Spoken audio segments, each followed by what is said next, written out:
ماشي کړي څه ته لار کوو السلام علیکم देखना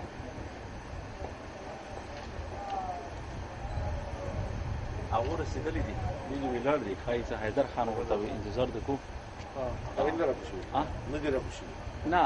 حیدر خان په سیر روان دي هغه ویلار دي چې د خاص سره د سوپر مارکیټ سره ویلار هغه دوی ته نو لاړ جی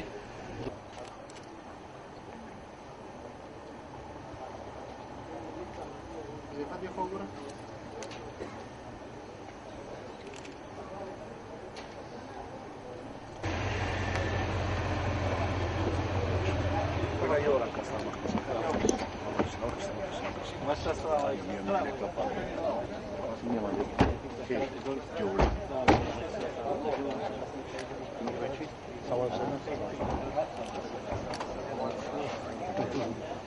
एक मिनट साथ में खड़े एक फोटो बना रहे हाथ हाथ रखो बेटा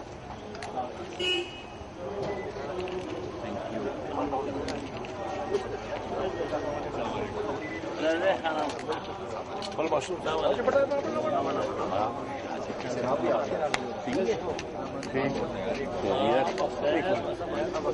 एक फोटो बचेगा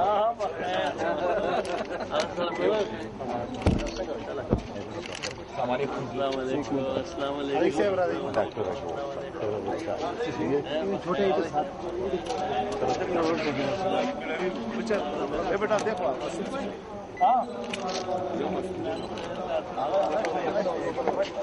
देखो पीछे लो ना ऐसा थोड़ा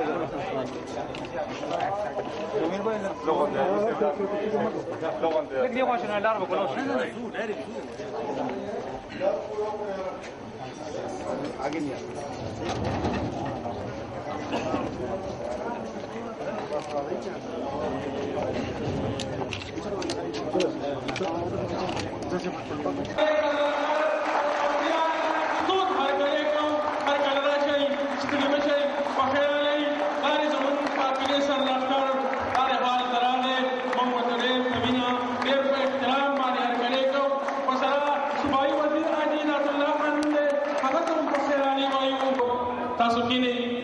प्रोग्राम खत्म शी मिलमनों सर मिला से तस्तखवास को पूरा पूरा कोर्सो बने के नहीं सो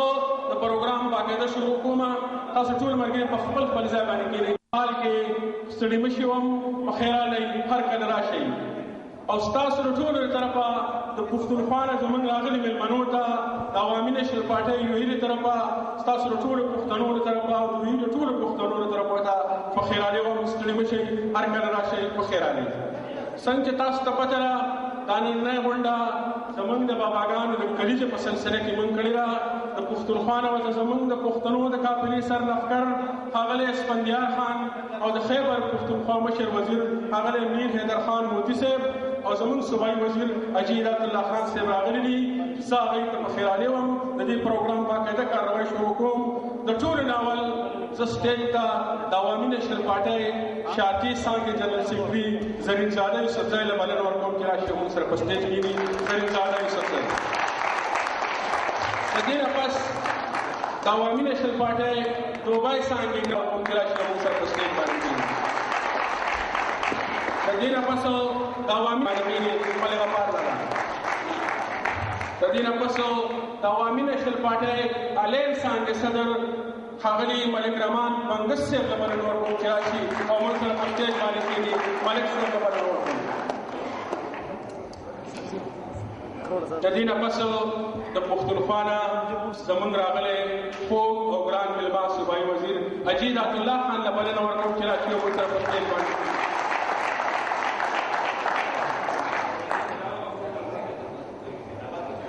د دینه پسو د عوامي نشل پارټۍ یو ای صدر خپل خوب او ګران مشر سېنیټر عبدالنبی بانګس صاحب له بلنه ورکوم چې راشي او موږ سره په سټیج باندې کېږي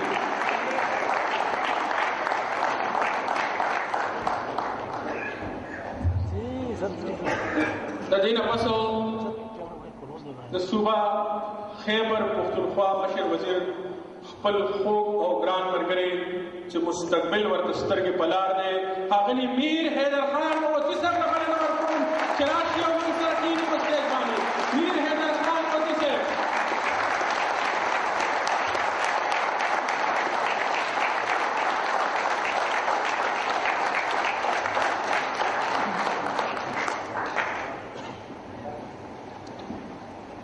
د دې نه پس د پښتنو د قافلې سرلښکر خپل خوږ او ګران مشر اسفندیار خان له بلنه ورکوم چې راشي او موږ سره په سټیج باندې کښېني. د مشر مېلمه به ورته ښاغلی اسفندیار خان.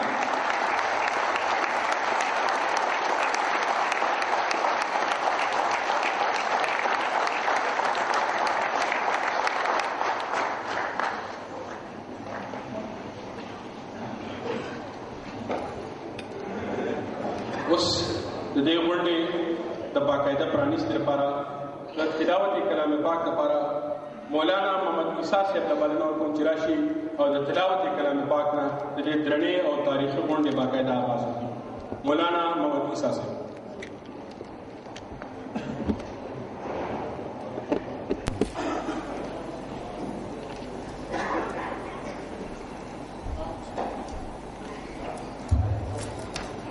أعوذ بالله من الشيطان الرجيم. بسم الله الرحمن الرحيم. كلا بل تكذبون بالدين وإن عليكم لحافظين كراما كاتبين يعلمون ما تفعلون. إن الأبرار لفي نعيم وإن الفجار لفي جحيم يصلونها يوم الدين وما هم عنها بغائبين.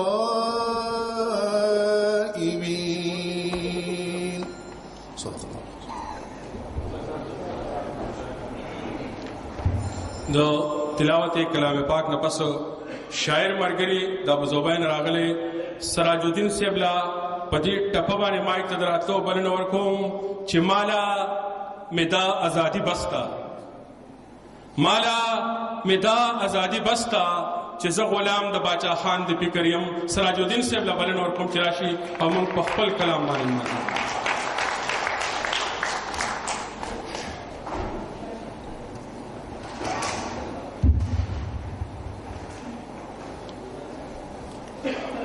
السلام علیکم.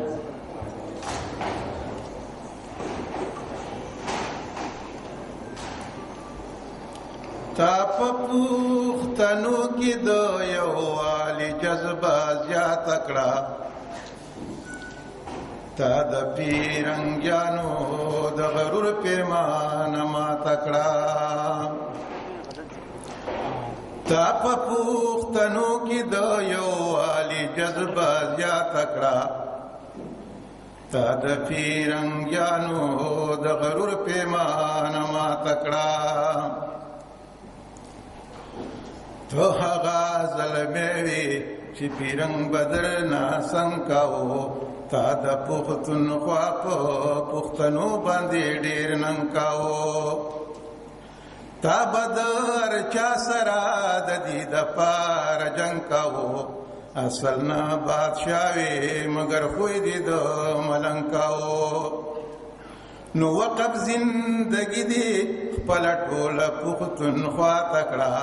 تا د پیرنګیانو د غرور پیمانه ماته کړه. تا په پښتنو کې د یووالي جذبه زیاته کړه، تا د پیرنګیانو د غرور پیمانه ماته کړه. حق دې د پښتون غوښتو ستا نور څه سودا نه وه، تو هغه رهبر وې چې پړه کې دې ریا نه وه. ستا دی یو سلی وتا دنیا ټولا حیرانوا ستا سرا د هر غاصب په دې خبر اورانوا نو تا حقا خبره پنه کو د وخت بادشاہ تکړه تا د پیرنګیانو د غرور پیمانه ما تکړه تا حقا خبره پنه کو د وخت بادشاہ تکړه تا د پیرنګیانو د غرور پیمانه ما تکړه اے د پوختنو په غم غم خوارا خفولی شوی اے د غیرت ډکا ایماندارا خفولی شوی اے د هر غاصب دستر ګخارا خفولی شوی اے د جمهوریت علم بردارا خفولی شوی ختم دی رشتہ ولی زمون سرا نیک ذات کړه تا د پیرنګیانو د غرور پیمانه ما تکړه تا په پښتنو کې د یو والی جذبه زیات کړه تا د پیرنګیانو د غرور پیمانه ما تکړه ستا دا فراقت خو پښتنو وته ګران پریوته تندر اسمانی پسر د هر یو افغان پریوته داسې شور غوغا و ما ویخ کتا اسمان پریوته سمرتا لګروي پتا بد باران پریوته نو تا د پښتنو نامت کار ټوله دنیا تکړه تا د پیرنګیانو د غرور پیمانه ما تکړه او تا د پښتنو نامخکار ټوله دنیا تکړه تا د پیرنګیانو د غرور پیمانه ما تکړه او څنګه بدی ولوال سراجو دین فخر پتا نکړي ستا غوندې پرزن با یو مور هم را پیدا نکړي مړ نه ژوندې خدای دې اسکلا مړتا نکړي تا ته چې مړوای په هغو دي الله را نکړي او رب په هغه جان کې جنتونه نصیب تا تکړه تا د پیرنګیانو د غرور پیمانه ما تکړه تا په پښتنو کې د یو والی جذبه زیات کړه تا د پیرنګیانو د غرور پیمانه ما تکړه تا د پیرنګیانو د غرور پیمانه ما تکړه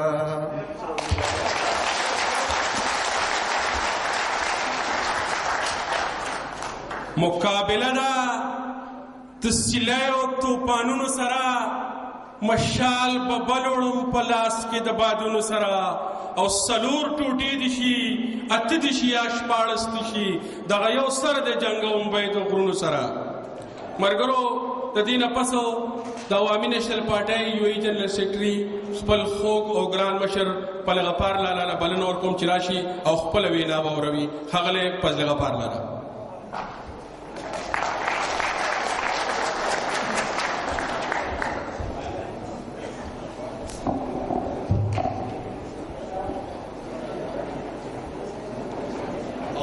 من الشیطان الرجیم بسم الله الرحمن الرحیم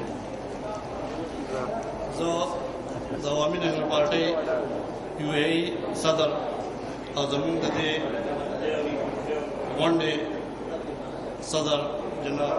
منګس صاحب په اجازه سره د پښتون قوم سرلښکر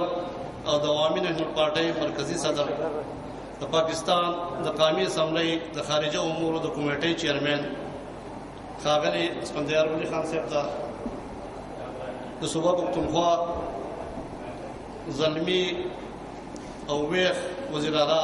جناب امیر حیدر خان هوتي صاحب ته د صوبه پښتونخوا صوبایي وزیر لایو سټاک جناب حاجی هدایت الله صاحب ته پښتونخوا راغلي زموږ نور مېلمانو جناب سید مرحوم شاه صاحب او جناب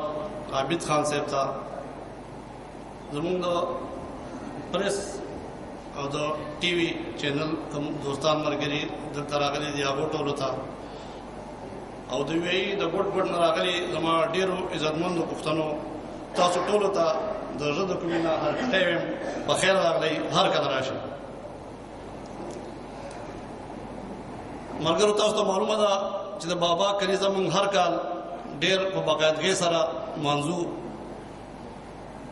زموږ دا لږ کوتاهي په دې کېږي د ورځ زموږ نه لږ وروستی شي چې زموږ د ملګرو دا خواهش وي چې د پاکستان نه زموږ مشران راشي او دلته زموږ سره په دې ورځ مانځلو کې ګډون وکړي. نو دغه شان زموږ هغه خوشحالي په دې وجه زیاته شي او زموږ هغه مینې هغه تنده پرې ماته شي چې کله هغوی زموږ سره یو ځای او موږ دا ورځ ولمانځو. په جنورۍ کې په وخت باندې زموږ ملګرو میټینګ وکړو او د دې ورځ لمانځلې دپاره کتابیه کوله. نو ډېرو ملګرو دا خواهش ښکاره کړو چې که چېرې سږ د مشر خان سره سره زموږ وزیر اعلی صاحب هم دلته په دې ورځ باندې زموږ سره په دې غونډه کې ګډون وکړي او دلته راشي نو دا به ډېر زیات خوند وکړي او زموږ دا ورځ به زموږ دا غونډه به نور هم بختوره او برکتي شي. موږ د ملګرو هغه خواهش خپلو مشرانو ته وړاندې کړو او تاسو ته معلومه ده چې زموږ مشران په خپل کارکونانو باندې ډېره مهربانه وي. نو د نورکرني په شان زموږ دا درخواست یې هم زموږ ته ونه ګرځولو او ډېر په خوشحالۍ سره زموږ هغه درخواست قبول کو او وایي چې موږ به بالکل تاسو ته حاضري وکړو. خو چونکې تاسو ته پته ده د صوبې حالات او د ملک حالات تاسو ته معلوم دي چې حالات ډېر کړکېچن دي او دومره بدآدمي ده چې د هغې مسلسل څارنه کول غواړي. نو هغه لږ غوندې هغوی هغه مصروفیاتو د وجې نه دا پروګرام لږ موږ نه لیټ شو. خو په دې لاک لاک شکر دی او موږ د هغوی ډېر احسانمند او شکرګزار یو چې هغوی موږ ته دلته راغلل او نن زموږ په مخ کې ناست دي. موږ ټول د هغوی شکریا ادا کوو او د هغوی ډېره ډېره مهرباني. ملګرو تاسو ته معلومه ده چې زموږ په صوبه کې څه قسم حالات تیر شوي دي، څه قسم دهشتګردي او بدامني وه. په دغه حالاتو کې عوامي نېشنل پارټۍ ته 3 کاله مخکې چې کله حکومت میلاو شو هغه هم سل په سره نه و بلکې د شراکت حکومت و. خو بهرحال نور داسې څوک نه و چې دې جنګ ته او دې بدماشانو ته سر تړلی وی. نو مجبوري وه زموږ مشرانو عوامي نېشنل پارټۍ کارکونانو د جنګ په سر واغستو، ډېرې قربانۍ ورکړې، ډېر پکې شهیدان شو، خو خپل جدوجهد یې پرې نه ښوده. یو طرف ته د دغه دهشتګردو دغه بدماشانو مقابله کوله، بل طرف ته چې کوم د پښتون قوم د 2 کالو نه را روان کوم جدوجهد او د کوم مقاصدو دپاره د هغوی هغه حصول هغه هم د نظره نه دی لرې کړی. او تاسو ته معلومه ده چې د 3 کاله په لږ وخت کې زموږ مشرانو په خپل سیاست، په خپل عقل او پوهه باندې هغه څه زموږ دپاره حاصل کړي دي چې هغې دپاره ډېر اوږد جدوجهد شوی او هغه هم په داسې حالت کې چې زموږ په قومي اسمبلی کې صرف 14 ممبرانو او صوبایي حکومت زموږ هم کولیشن و، مشترکه و، لیکن د هغې باوجود هغوی زموږ دپاره زموږ هغه پهچان موږ له راکړو او زموږ د صوبې نوم بدل کړو او د صوبې نوم صوبه پښتونخوا شو. د هغې نه علاوه موږ صوبایي خودمختاري حاصله کړه، NFC ایوارډ کې خپل جایز حق واخیستو. دغه شان د کلاباغ ډیم منصوبه چې هغه به خلکو ډېره یادوله هغه هم د خاورو لاندې کړه. دغه شان د زموږ تعلیمي نصاب چې کوم دی په هغې کې د پښتون کلتور او د پښتون تاریخ مطابق مناسب بدلون راوستو. موږ په دې ټول باندې خپلو مشرانو ته مبارکباد ورکوو. ملګرو زه خبره ډېره اوږدې نه شم کولی ځکه چې مشران به خبرې کوي، خو دلته زموږ د ملګرو ځینې څه ګزارشونه دي، درخواستونه دي، څه مطالبې دي، هغې لږ ذکر وکړم. اول درخواست دا دی چې د پېښور ایرپورټ هغه ډېر زیات خراب شوی دی، جوړ شوی دی. د پاکستان ټول ایرپورټونه جوړ شو، بیا سر دوباره هغه لا په هغه حالت کې دی. هغه آبادي دومره چته ده چې دنګ سړی به ګودري سره د چت سره لګي. نو موږ دا غوښتنه ده چې د پېښور ایرپورټ بیا آباد شي او په هغې باندې نوم د باچا خان انټرنیشنل ایرپورټ په نوم دی هغه جوړ شي. بیا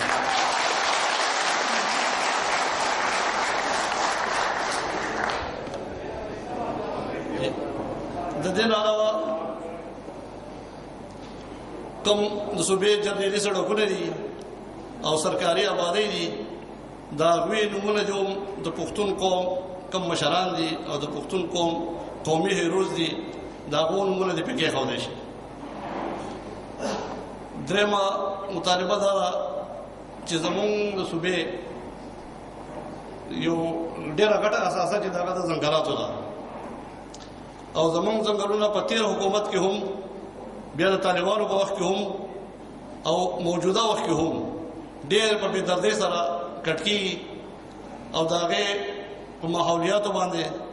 او په موسمیاتو باندې کوم اثر چې ګرځېږي هغه په تېر کال خونړي سیلابونو په شکل کې تاسو کتلی دی. زمونږ دا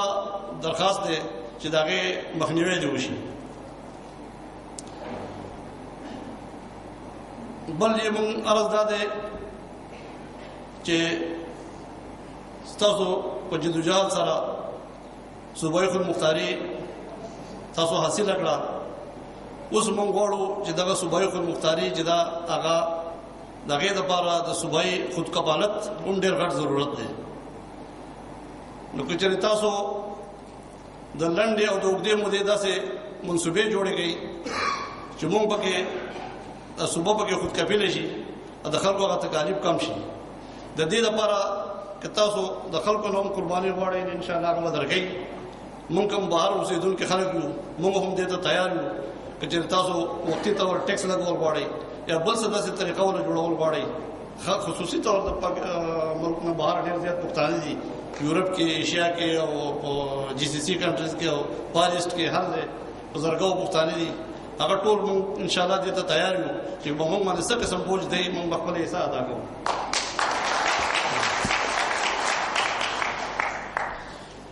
بل چې زمونږ عرض دا دی چې زمونږ د نوي کل د تربیت دپاره څه داسې طریقه کار نشته چې د هغوی دپاره څه ورکشاپونه یا داسې څه دغه وشي چې هغوی ته د پارټۍ کوم هغه مقاصد دي، د پارټۍ کوم یا زمونږ مشرانو کوم لارښودنې دي چې هغوی ته پکې د هغې تربیت ورکړی شي او هغوی هغه اګاهي هغوی ته حاصله شي. نو دا به د پښتون قوم سره یو ډېر غټ اخلاص وي. اخري چې عرض دا دی چې زمونږ د دې ملګرو کوم چې د ملک نه بهر دي، د هغې بعضې داسې وړې وړې مسلې وي چې هغه د هغې دپاره وطن ته تللی نه شي. هلته داسې څوک وي نه، که فرض که څوک چا درخواست وي یا څه کار وي څوک ولیږي، هلته کې هغوی ته هغه صحیح ټریټمنټ هم نه میلاوېږي. نو زمونږ د دې ملګرو دا درخواست دی چې یاره زمونږ دپاره داسې طریقه کار جوړ کړی شي یا زمونږ دپاره څه یو ډیسک هلته کې کولاو شي یا داسې وي چې یاره زمونږ د دې خلکو دا وړې وړې مسلې چې دا هینډل کوي. نو دا به ډېره غټه مهرباني وي. زه نور زیات وخت نه لرم، ستاسو د ټولو مشرانو او ستاسو د ټولو مهرباني.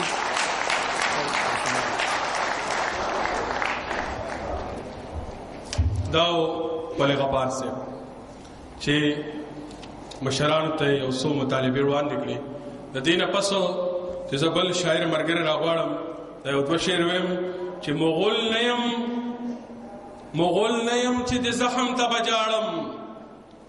مغول نه یم چې د زخم ته به جاړم، زه زخمونه پر هرونو کې رانغاړم، او زه پښتون چې کله سم شم په سمي شم،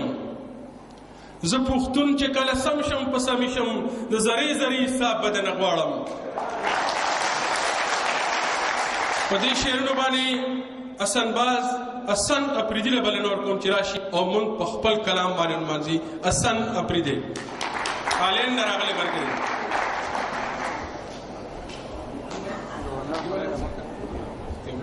دوی چې پټوان کې مسله جوړېږي کیمرو ورته دی پای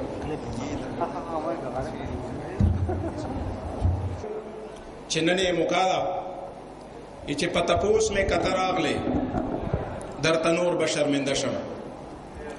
په تپوس مې کته راغلی درته نور به شرمنده شم زما کور په لوګو تور دی ته لایق د تخت و تاج یې په خیر راغلو ستړي مه شو یو څو شعرونه وړاندې کوم ورک کاروان دی چې پیدا کړه رهبر ته ورک کاروان دی چې پیدا کړه رهبر ته د پښتون د تیرو بیر لښکر سر ته پتیارو کې به تروسه لا پراته وې پتیارو کې به تروسه لا پراته وې د پښتون د دې تیارو رونو سحر ته او پښتونخوا او چې افغان دې سره یو کړه پښتونخوا او چې افغان دې سره یو کړه د دې دواړو په دې مینس کې خیبر ته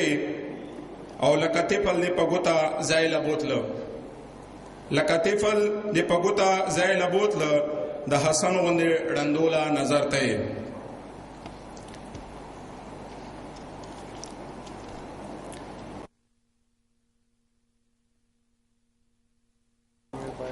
دانن چې په سکون دی پښتونخوا کې پښتانه تا خپل ځان پریشان کړه خو پښتون دې کړه آباد په خوی خصلت فقیر وي یو ساده باده پښتون په خوی خصلت فقیر وي یو ساده باده پښتون خپل ځان دې باچا خان کړه خو پښتون دې کړه آباد دانا چې کون دې ورکو دانا چې کون دې ورکو تشي دوړې په پرتی وي پټلال دې را آیان کړه خو پښتون دې کړه آباد او کشته دې لګردابا په یوازې تر ساحل کړه کشته دې لګردابا په یوازې تر ساحل کړه موجونه دې حیران کړه خو پښتون دې کړه آباد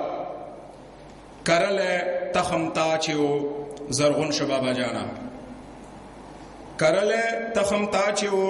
زرغون شبابا جانا صحرا دے گلستان کړه خو پښتون دې کړه آباد او اخیری شعر دا چې شیسترګې را ډکه افسوس چې دلته ته وې شیسترګې را ډکه افسوس چې دلته ته وې حسن د غارمان کړو خو پښتون دې کړه آباد زار دې د ټولو پښتنو سترګو کړم د حسن بیلا افریدي زړګیا داو حسن افریدي آلینډ راغلی مرګري د دې نه پسو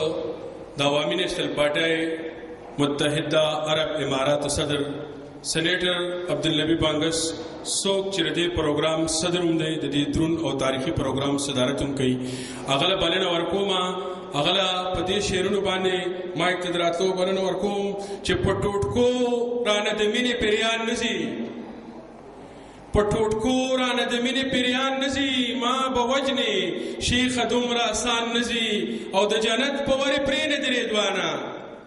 د جنت په وری پرې نه درې دوانه چې د وینې نه بوی د افغان نزي په دې شعرونو باندې خپل خوږ او ګران مشر د عوامي نېشنل پارټي یو صدر سېنیټر عبدالنبی بندش لپاره ورکوم چې راځي او خپل وینا وکړي نحمد و نصلي على رسوله الكريم اما بعد اعوذ بالله من الشيطان الرجيم بسم الله الرحمن الرحيم ډېر درون مشر د پښتنو د سر لښکر سپاسالار د مونږ قائد د مونږ مشر اسفندر ولی خان د مونږ ډېر زلمی انرجیټک الحمدلله پارس پورا پښتونخوا زمونږ وزیر اعلی امیر حیدر خان موتی صاحب حاجی عبدالله صاحب او نور د سره راغلي ملګري